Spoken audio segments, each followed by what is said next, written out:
네. 여러분은 지금 고향 풀뿌리 공동체 창립 5주년 기념 정책 포럼을 함께 하고 계십니다.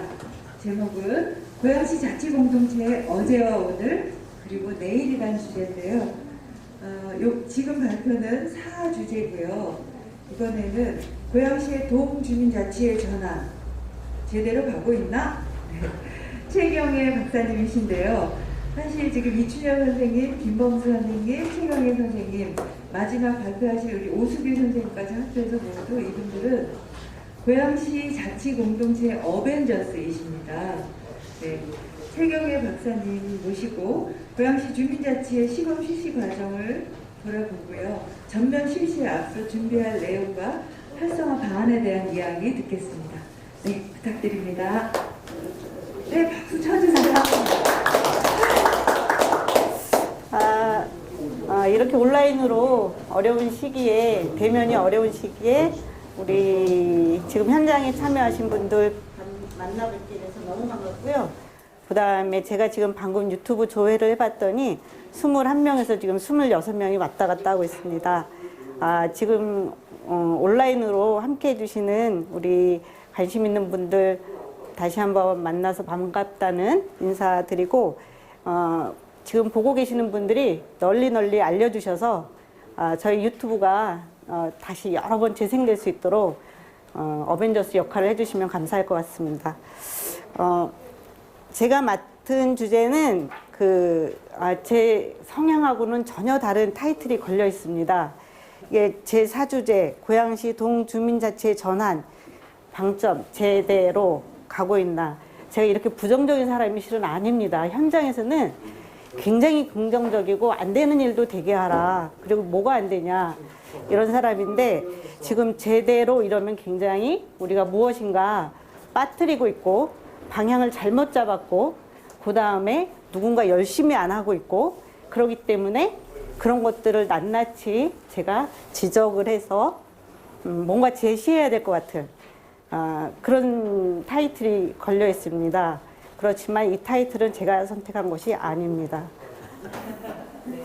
그런데 단지 이것이 부정적인 타이틀만은 아니라고 생각합니다. 어감이 갖고 있는 것이 그렇기는 하지만 제가 제안하고 싶은 것은 우리가 그동안 그 주민자치회가 어떤 그 큰 국가적인 틀 안에 우리가 어느 지점에 위치하고 있는지 그리고 그 내 위치를 정확히 안다라는 것은 사실은 다른 것들과의 비교를 통해서 내 위치를 확인하는 방법이 가장 객관적이라고들 합니다. 그래서 비교를 통해서 우리 고양시 주민자치회가 지금 현재 그리고 과거를 통해서 과거를 보면서 어떻게 가야 될지 그 말씀을 드리고자 합니다. 제가 구성한 것은 첫째는 제가 맨 처음 말씀드렸듯이 저희가 그 중앙 차원에서 주민자치분권과 관련해서 주민자치회가 어떤 의미를 갖고 있는지 그리고 두 번째가 제가 비교가 가장 우리가 어떤 현재 위치를 아는 객관적인 방법이라고 말씀드렸듯이 그랬을 때 서울시 사례를 인구 규모나 이런 거는 저희가 비교할 수가 없는데 한번 살펴봤습니다. 그리고 그 안에서 주민자치회가 가는 데 있어서 어떤 핵심 쟁점들을 우리가 살펴봐야 될지 그런 의미에서 제가 주민자치회 시범 사례로 서울을 들었습니다. 그다음 세 번째는 고양시 주민자치회 시범 사업이 지금 어떻게 단계와 있는지 그 중앙 차원에서의 중거틀에 의해서 그 다음에 서울시 중거틀에 비추어 봤을 때 고양시가 지금 주민자치가 어느 단계 정도 와 있을지 그다음 마지막이 실은 제가 본론입니다. 뭐냐면은 주민자치의 활성화를 위한 쟁점들을 제가 몇 가지 꼽았습니다. 네, 잠깐 여담하자면은 게으른 자가 석양에 바쁘다고 하는데 제가 준비를 하다 보니까 잘못 프린트를 해서 지금 조금 전에 다시 받았습니다. 항상 게으른 자가 석양에 이게 막 이삭 죽고 바쁘다는데 탱자 놀다가 이런 말을 써도 되는지 모르겠습니다만 예, 막바지에 지금 프린트를 다시 한번 했습니다. 죄송합니다.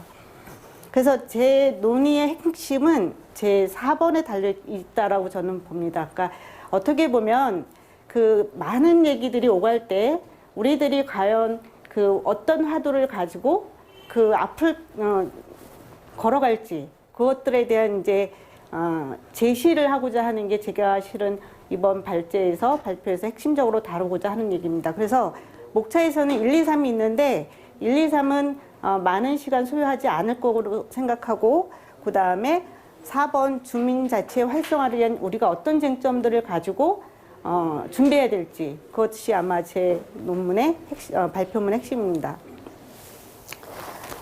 먼저 우리가 자치분권이라는 얘기를 정말 많이 들으셨을 것 같습니다. 지금 중앙정부 차원에서 그 풀뿌리 민주주의를 실천하는 자치분권은 이미 여러분들이 귀가 이렇게 마르고 닳도록 귀에 딱지 앉도록 국정 전략으로 우리가 그 채택되고 있는 걸 알고 있습니다. 그래서 그러면 이렇게 자치분권을 어떻게 시행할지 그 중앙 단위에서 어떻게 진행되고 있는지를 좀 알 필요가 있을 것 같습니다. 그래서 자치분권 시행 계획을 보면은 추진 배경은 중앙과 지방의 동반자적인 관계를 확립하기 위해서 그 자치분권이 이제 시행돼야 된다. 그리고 그 계획을 세워야 된다라는 것이 자치분권위원회에서 내놓고 있는 얘기입니다. 그리고 이 법적인 근거는 이제 참 길더라고요. 지방자치분권 및 지방행정체계 개편에 관한 특별법에 의해서 우리가 자치분권 시행계획을 세우도록 지금 되어 있습니다. 그리고 제5조, 제6조에 따라서. 그 다음 추진 경과를 살펴보면은 자치분권 종합계획이 수립됐고, 두 번째 자치분권 시행계획이 이미 19년도에 수립됐고, 그 다음에 이 계획이 수립됐다고 지침을 통보하였습니다. 그리고 20년에는 자치분권 시행계획을 심의에서 확정하였습니다. 근데 우리가 여기서 이제 이 안에서 주민자치가 어떤 그 위상을 어느 지점을 갖고 있느냐 보면은 이제 그 자치분권위원회에서 자치분권의 어떤 비전, 그 다음에 목표, 추진 과제들을 이제 제시했는데요. 지금 이게 아까 말씀드렸듯이 의결이 되어 있습니다. 그러니까 의결했다고 해서 우리가 다 시행하는 건 아니고 어느 정도 시행하느냐는 이제 역량에 따라 달린 건데 이제 시행하도록 되어 있습니다. 그러면은 추진 과제 보면은 첫 번째 주민주권 구현안에 보면은 주민주권 구현안에 보시면은 주민자치의 활성화에 관한 것이 그 과제로 되어 있습니다. 그러니까 그리고 그게 잘 안 보이실 텐데 다시 한번 말씀드리자면은 지금 이게 6개 과제에 세부 과제가 33개로 되어 있고 그 중에 1번 주민주권 구현안에서 제가 3번 주민자치의 대표성 제고 및 활성화 이렇게 해서 중앙정부 차원에서 지금 자치분권이라는 이름 하에 주민주권 구현을 위한 한 가지의 핵심 과제로 세부 과제로 주민자치의 활성화가 과제로 설정되어 있습니다. 그러면은 지금 주민자치회가 어떻게 그 제도화 연역을 거쳤는지는 자료를 참고하시면 될 텐데 1998년부터 저희 그 주민자치에 관한 관심이 생기고 그 다음에 2010년이 자치분권 및 지방행정 개편 특별법 제정에 의해서 주민자치회를 운영하게 되어 있습니다. 그리고 지금은 자치분권 안에서 그 조금 더 주민자치회 활동이 활성화되도록 그 시행계획이 나와 있다라고 보면 될 것 같습니다.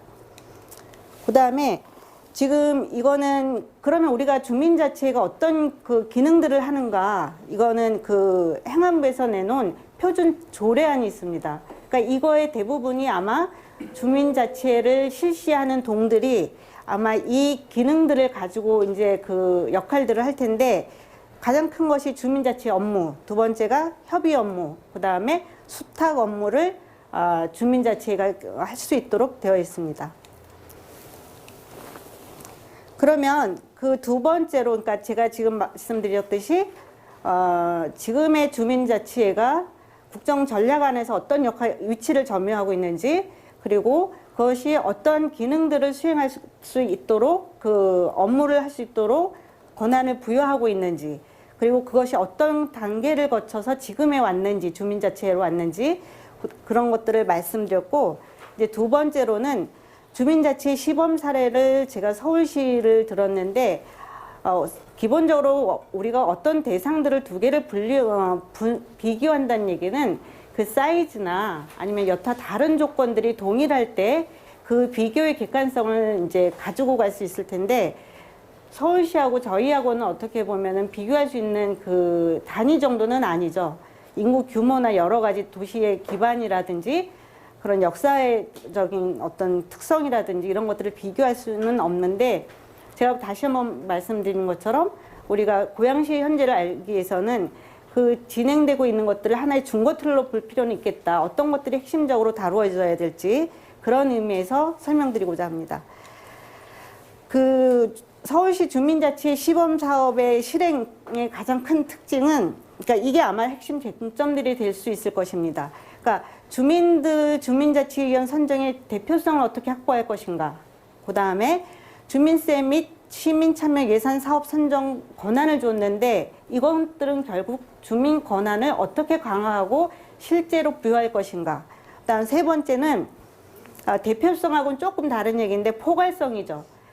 주민들이 다양한 주민자치의 분과를 통해서 어떻게 참여할 것인가. 주민들의 참여의 개방성을 어떻게 확보할 것인가.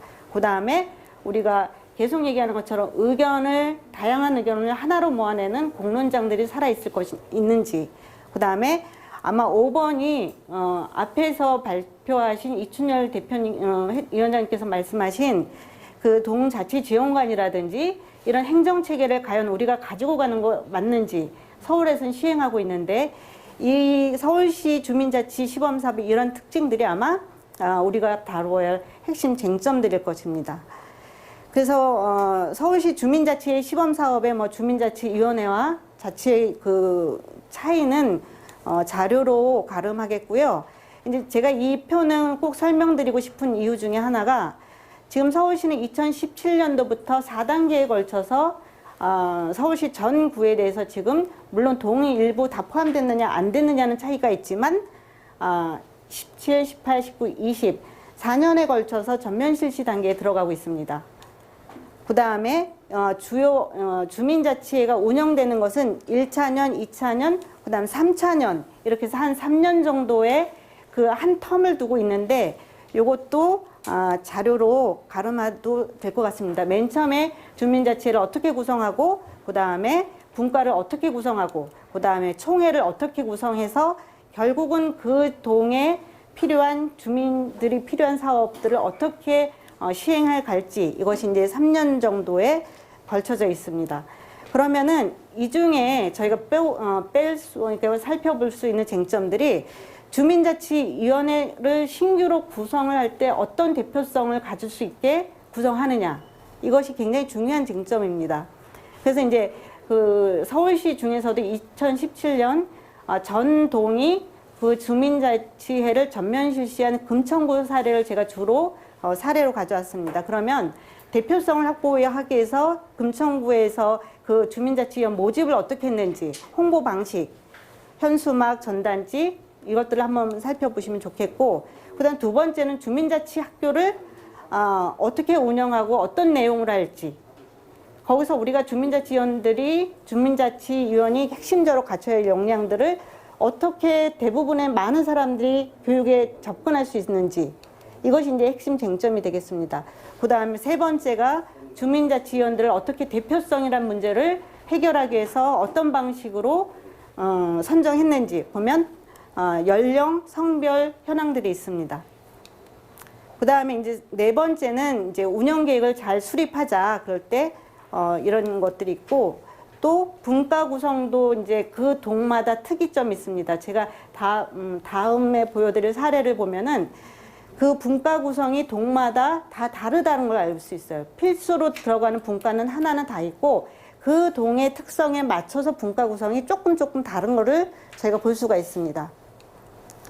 그래서 이제 그 금천구 주민자치회 분과 구성을 보면은 자치회 간 운영 분과는 이제 필수죠.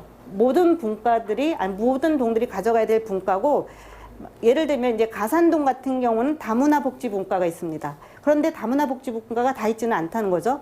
그래서 그 동마다 그 동에서 꼭 필요한 분과들을 자체적으로 결정할 수 있다라는 것. 그 다음에 이제 자치계획을 수립하고, 그 다음에 주민총회를 운영하고. 근데 이제 그 대면 주민총회를 역시 마찬가지로 어떤 방식으로 주민들이 모일 수 있게 홍보하느냐도 이제 굉장히 중요한 문제입니다. 그래서 자치계획을 실행하고, 이 과정에서 이제 제가 몇 가지 쟁점들을 뽑았는데, 세 번째는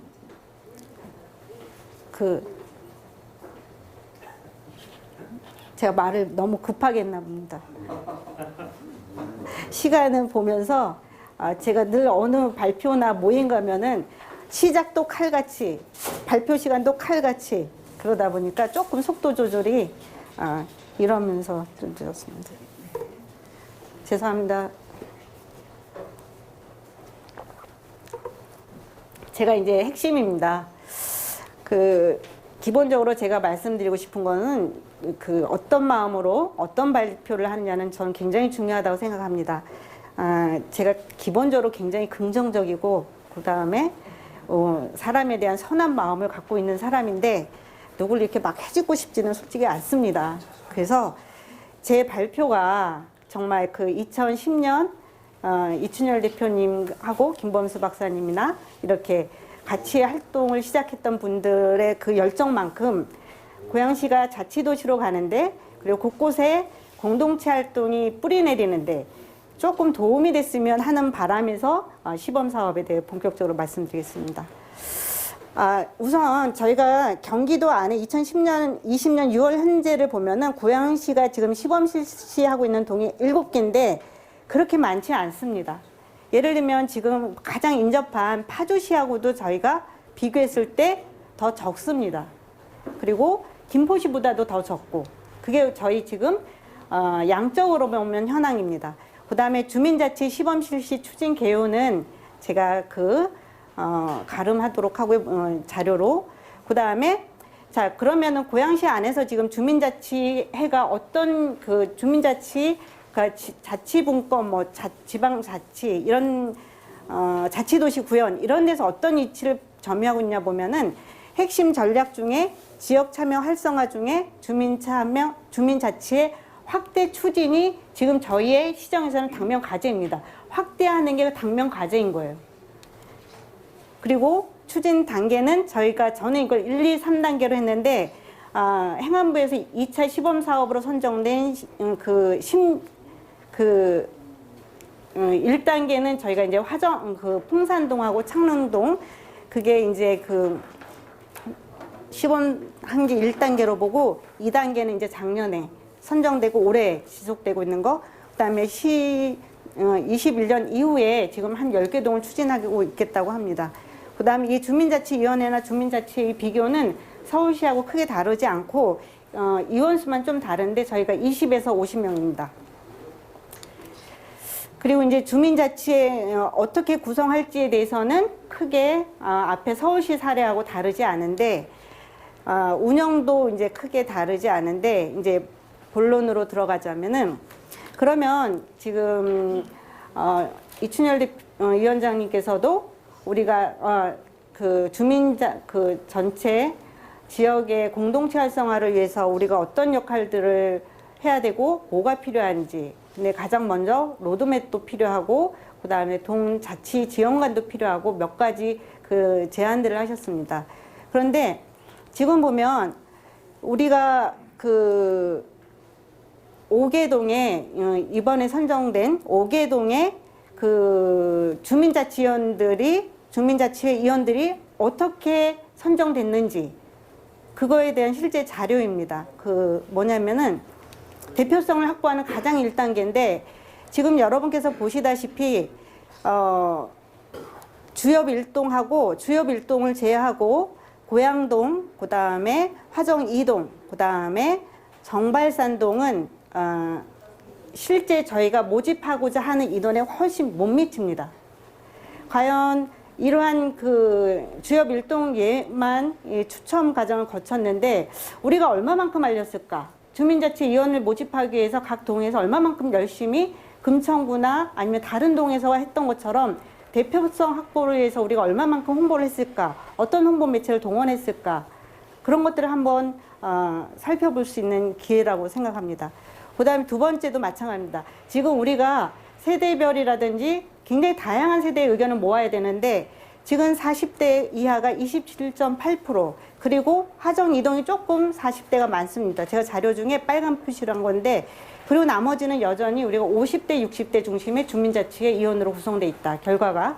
그 다음에 오개동에 과연 신규 전에 활동하지 않은 사람들이 얼마나 들어왔을까 보면은 그거는 약간 비중은 반반이에요. 기존의 주민자치위원 활동하셨던 분들이 58.9%, 그리고 신규 홍보를 통해서 들어온 분들이 41.1%, 이런 것들이 특성이 있습니다.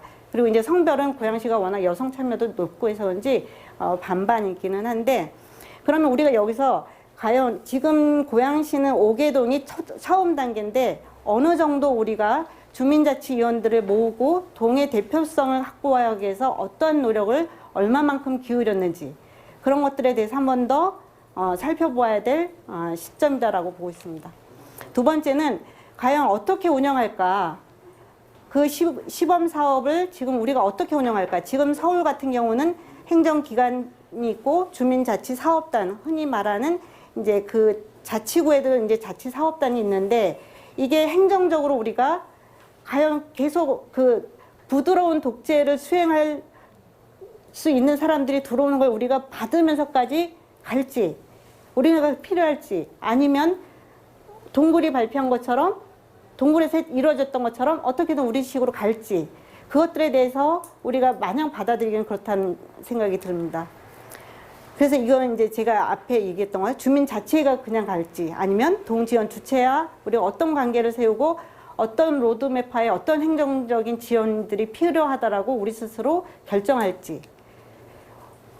네 번째는 전면 실시할 것이냐 아니면 선별적 단계적으로 실시할 것이냐, 이거에 대한 우리 갈림길에 있다라고 생각하는데, 이제 흔히 서울 같은 경우는 4년에 걸쳐서 전면 실시에 들어갔는데 저희는 16년부터 해가지고 아직도 7개 동이라는 얘기죠.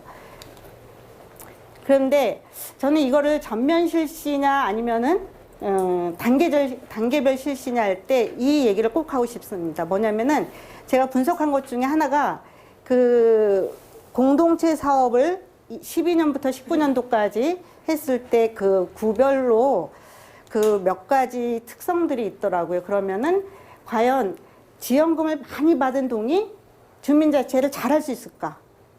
아니면 지원금을 하나도 조금 제 순위가 있는데 20위까지 놔두고 39동 중 20위까지 했습니다. 그러면 이렇게 순위가 높은 동이 과연 잘할까? 아무것도 실은 식사동이라는 순위권 안에 안 들어가 있거든요. 그런 동이 그럼 못할까? 우리가 그러면은 이 지원금에 대해서 어떤 관점을 가지고 어떻게 지원할지에 대해서도 고민해야 된다라고 생각합니다. 그래서 대략 그 앞에 이상으로 제가 발표는 마치고요. 핵심 쟁점들이 저는 저희가 앞으로 그릴 로드맵이라든지 저희 주민자치회를 구성하고자 하는 분들이 고민해야 될 부분이고 보완해야 될 부분이라고 생각합니다. 부족하지만 잠 못 자고 준비했습니다. 그래서 부족하지만 잘 들어주셔서 정말 감사합니다. 고맙습니다.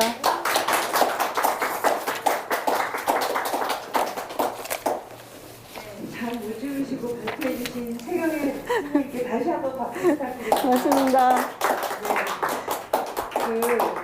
그 이름이 갖는 거, 작은 거 의미도 놓치면 안 될게요. 동사무소가 주민자치로 센터로 바뀐 이거가 작은 변화가 아니었던 거예요. 지금 뭐로 바뀌었는지 아시죠? 지금 뭐로 바뀌었는지 아시죠? 행정복지센터입니다. 그러니까 이 변화도 우리가 이렇게 막 넘기면 안 되는 거죠. 뭐가 바뀌었고 이것 때문에 내 삶이 어떻게 연결되는가까지도 생각을 해봐야 되는 거죠. 맨 마지막은 되게 재밌었어요. 공동체 지원 사업비를 얼마큼 가져갔느냐에 따라서 주민자치회가 얼마큼 활성화되느냐가 연결고리가 있는가 없는가에 대한 연구. 네. 네. 굉장히 중요한 지점인 것 같기도 해요. 그리고 이거는 자치공동체 지원센터에서도 함께 좀 파헤쳐봐야 될 부분 아닌가 싶기도 한데요. 네. 네. 선생님 긍정적인 발표였습니다. 네, 따뜻한 발표였어요. 아, 선생님 아까 미처 못하신 얘기. 네. 선생님 이거를 해주시죠. 아, 마이크 있으시네. 그 제가 최근에 읽은 얘기고 읽은 책에서 이제 이렇게 얻은 생각이고 그다음 제 소신하고 참 맞는 얘기인 것 같습니다. 최근에 정치적 감정이라는 이름도 어려워요. 마사 누스바움이라는 외국인이 쓴 책을 읽었는데 그 사람이 얘기하는 것이 우리가 일상생활 속에서 다양한 매체를 통해 정치적 감정을 키우면 좋겠다. 근데 그 정치적 감정이란 것은 타인의 아픔을 봤을 때 저 일이 남의 일이 아니야. 그리고 내가 그 아픔을 공감할 수 있는 게 이제 우리가 말하는 정치적 감정이라는 거죠. 그런 정치적 감정이 발달된 사회가 결국은 품위 있는 사회다. 그리고 우리가 어떻게 보면 정치적 감정을 발달을 통해서 품위 있는 사회로 나가면 좋겠다. 이런 얘기를 하는데 고양시가 정치적 감정이 막 이렇게 풍성하게 발달해서 품위 있는 사회 그리고 사람이 그 따뜻한 사회 그렇게 가는데 제 발표가 이만큼이라도 도움이 됐으면 좋겠습니다. 고맙습니다.